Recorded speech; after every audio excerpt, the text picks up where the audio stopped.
Aujourd'hui, je vais vous raconter une histoire un peu particulière, celle d'un outil de la sphère no-code qui a totalement disparu à cause de l'ego de ses fondateurs. Cet outil, c'est Adalo, et sûrement que beaucoup d'entre vous ont démarré par Adalo. Dans cette histoire, vous allez comprendre pourquoi je n'utiliserai plus jamais Adalo, pas parce que l'outil est pas bon, mais surtout parce que pour moi, il y a un grave problème d'éthique.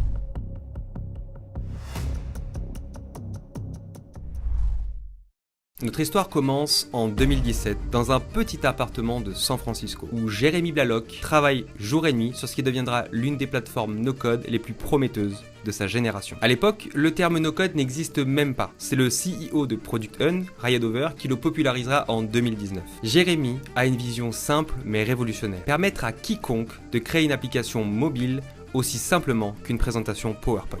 Frustré par sa précédente entreprise, où il n'avait pas les ressources suffisantes pour avoir une application mobile, il décide de résoudre ce problème pour des millions d'entrepreneurs. Avec 60 000 $ en poche, Jérémy se lance dans l'aventure. Pour économiser les frais, il partage même son appartement avec une colocataire de 65 ans qui lui fait la cuisine.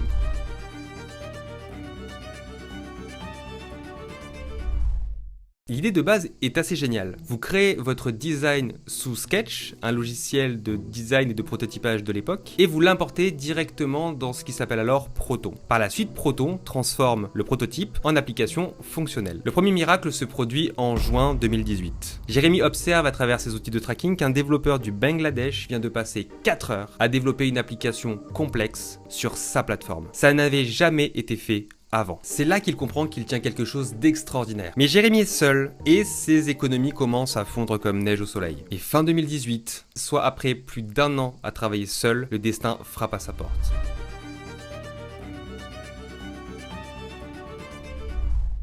Il rencontre David Etkin et Ben Haifili qui deviendront ses deux futurs cofondateurs. Et la rencontre semble providentielle. Jérémy apporte la tech et David et Ben amènent le business et le marketing. Début 2019, la petite équipe déménage à Saint-Louis. Jérémy dort littéralement sur un matelas chez David. Et il se dit qu'il ne connaît pas vraiment ses cofondateurs. Retenez bien cette information parce que de la bouche de Jérémy lui-même, c'est son plus grand regret. Alors, il change le nom de Proton, revendu après des problèmes légaux auprès de Proton Mail, pour Adalo. Un nom certes inventé, mais qu'ils rachèteront quand même pour 12 000 $ auprès d'un ambulancier britannique. Et le lancement officiel aura lieu le 12 novembre 2019 lors de la première conférence no-code de Webflow. Et le timing est parfait. Glide vient de sortir, Bubble gagne en popularité et Adalo se positionne comme le parfait créateur d'applications mobiles. La promesse d'Adalo révolutionne le marché. Créer et déployer des applications iOS et Android par un simple drag and drop, publier automatiquement sur les stores, avoir un beau design même sans compétences, et tout ça pour un prix dérisoire. 45 $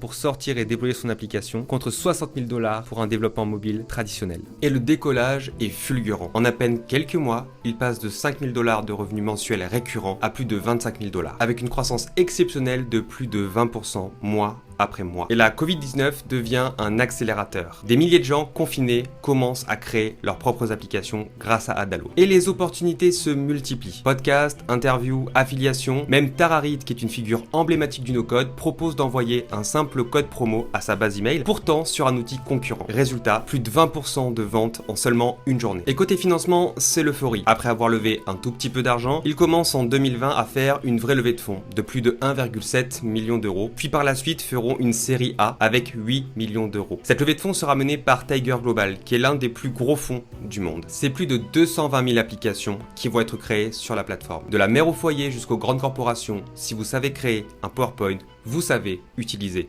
Adalo. Mais sous le vernis brillant se cache en réalité une véritable bombe à retardement.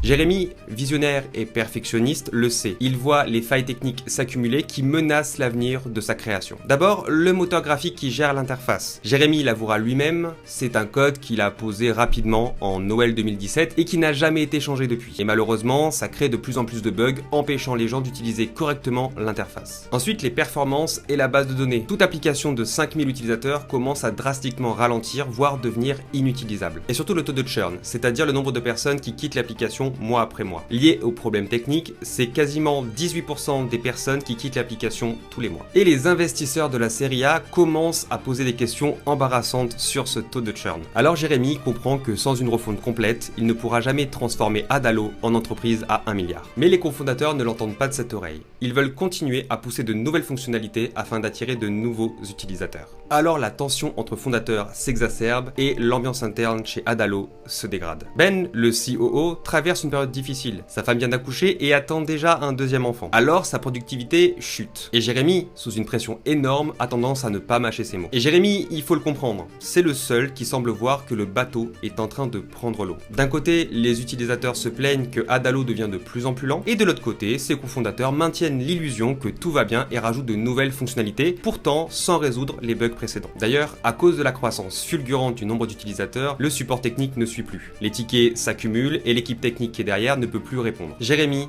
est dans l'impasse. Pour continuer à grandir, il faut lever des fonds. Pour lever des fonds, il faut réduire le churn. Et pour réduire le churn, il faut corriger les bugs techniques et donc arrêter de développer de nouvelles fonctionnalités. Et les autres cofondateurs ne veulent pas prendre cette décision. Alors le conflit devient inévitable. Jérémy, désespéré, tente un coup de force et demande lors d'une réunion du conseil d'administration de licencier Ben pour sous-performance. Mais Jérémy a omis un tout petit détail qui va littéralement mener à sa perte. Ben et David ont longtemps travaillé ensemble avant. Pire, Doug, l'un des investisseurs principaux, a investi parce que Ben et David étaient présents dans la boîte. Alors la situation va se retourner contre Jérémy. La réunion devient un tribunal où Jérémy expose ses arguments pendant que David et Doug font front commun. L'ambiance devient électrique et c'est Doug qui va porter le coup de grâce. Ce n'est pas Ben qui est licencié, mais c'est Jérémy qui est démis de ses fonctions de CEO d'Adalo. Jérémy met quelques secondes à réagir. Il vient de passer de président d'une société mondialement connue à plus rien. Pourtant, les autres cofondateurs lui proposent une rétrogradation, c'est-à-dire rester dans l'entreprise sans avoir de titre, ce que Jérémy refuse net. Quitte à rester dans l'entreprise, autant rester le président. Depuis ce jour, Jérémy Blalock ne remettra plus jamais les pieds dans les bureaux d'Adalo, sa propre entreprise.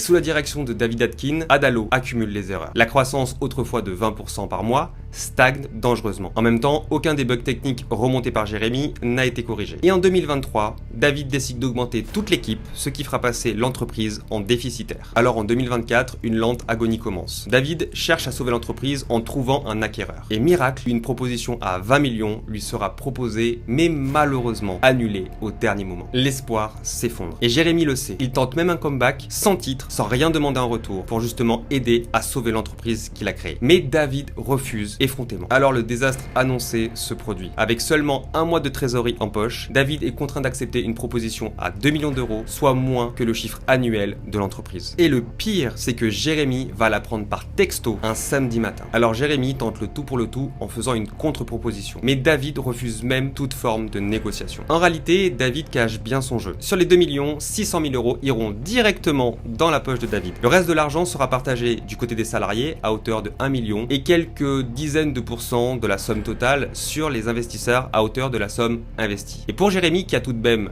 8% de la boîte, 0 euros. Oui, vous avez bien entendu. Jérémy a fondé la boîte, créé l'outil, donné des années de sa vie, s'est fait virer, a quand même 8% et pourtant ne touchera strictement rien de cette revente malgré toutes ses tentatives. David a fait un coup de maître. Ironiquement, l'entreprise ayant racheté Adalo a fait un audit et remonté exactement tous les problèmes techniques que Jérémy avait annoncés. Et pourtant, il a été licencié pour avoir fait ça.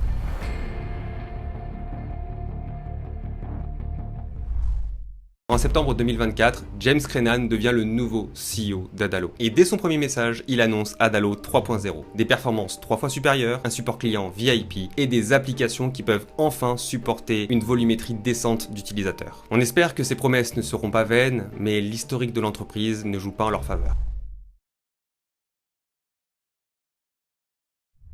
L'histoire d'Adalo illustre parfaitement comment les jeux de pouvoir et de politique interne peuvent ruiner un outil même s'il est très prometteur. Même si Adalo corrige ses problèmes de performance ou même de volumétrie, aujourd'hui c'est surtout l'éthique qui fait que, à l'avenir, je n'utiliserai plus jamais Adalo. Merci à tous d'avoir suivi ce format un peu particulier de storytelling. J'ai pris beaucoup de plaisir à le faire.